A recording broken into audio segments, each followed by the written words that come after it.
lors de son entrée en fait, au niveau de la peau, donc, il va être reconnu en fait, par des mastocytes, par l'intermédiaire en fait, de récepteurs particuliers qu'on appelle les récepteurs PRR.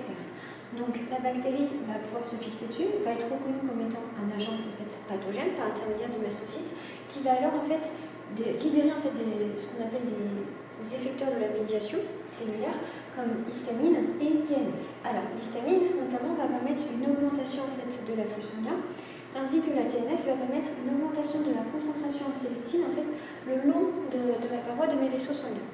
Donc ces deux phénomènes, en fait, ça permet, donc, en augmentant l'afflux sanguin, ça permet d'amener davantage de sang, donc potentiellement davantage de cellules du système immunitaire. Les sélectines, c'est un peu comme une sorte de guidage. Et donc ça va permettre en fait, à mes molécules, notamment les monocytes ou les granulocytes, de pouvoir en fait, comme ça, de sélectine en sélectine, en fait, migrer le long du vaisseau sanguin et surtout de savoir à quel moment en fait, il faut sortir pour aller vers le lieu de l'infection. Et donc là, on a nos monocytes qui vont se transformer en macrophages et nos granulocytes qui vont reconnaître en fait l'agent pathogène par l'intermédiaire des mêmes récepteurs d'IPRR qui avaient été reconnus par les mastocytes et réaliser ce qu'on appelle la phagocytose. Donc la phagocytose, c'est un mécanisme en fait, qui se déroule en 4 étapes. Donc on a l'adhésion par l'intermédiaire des récepteurs PRR. Ensuite, on a l'ingestion, c'est-à-dire que là, mon agent pathogène, en fait, il est internalisé dans une vésicule. Et ensuite, on a la digestion, c'est-à-dire que l'agent pathogène, en fait, va être éliminé par des enzymes, en fait, contenues dans les lysosomes. Et ensuite, on va avoir un rejet des déchets. Et là, mon agent pathogène, en fait, il est éliminé. Donc, cette réaction inflammatoire va y avoir, en fait, 4 signes cliniques. Donc, suite, en fait, au gonflement du vaisseau sanguin, ça va induire un gonflement au niveau de la plaie. On va avoir une rougeur suite à l'afflux de sang, par cette augmentation en fait, du diamètre du vaisseau sanguin.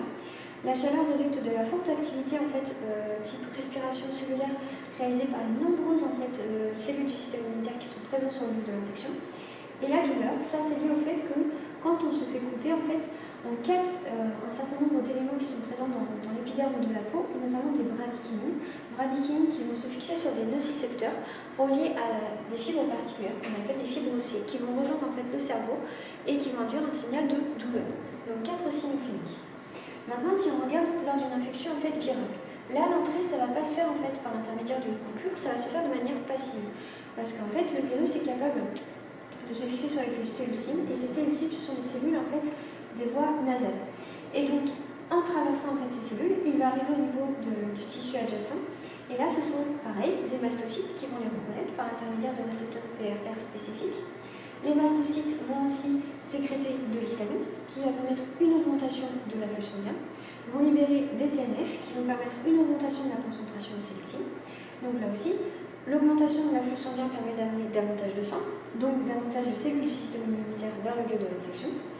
La concentration en sélectine va permettre en fait, de faire un guidage, c'est-à-dire que les cellules du système immunitaire présentes dans le sang vont se fixer sur ces sélectines et vont savoir où sortir. Cette sortie s'appelle d'ailleurs la diapédèse. Et à la suite de ça, les monocytes se transforment encore en macrophages et j'ai mes granulocytes qui vont reconnaître le virus comme un agent pathogène et là aussi réaliser la phagocytose avec encore une adhésion par l'intermédiaire des récepteurs PRR, une ingestion, une digestion et un rejet des déchets.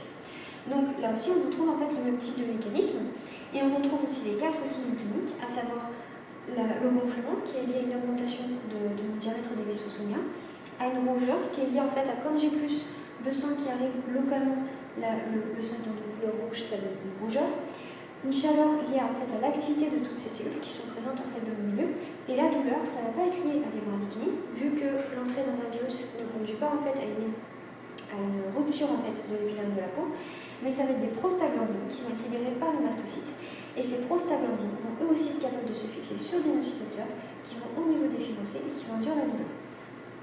Donc là, cette deuxième barrière, en fait, qu'on appelle une réponse immunitaire innée, deuxième ligne de défense, c'est une réponse en fait immunitaire qui est en fait stéréotypée. C'est-à-dire que quel que soit l'agent pathogène, on aura toujours le même type de réaction, avec 4 signes cliniques de la réaction inflammatoire aiguë, à savoir douleur, gonflement, rougeur, chaleur.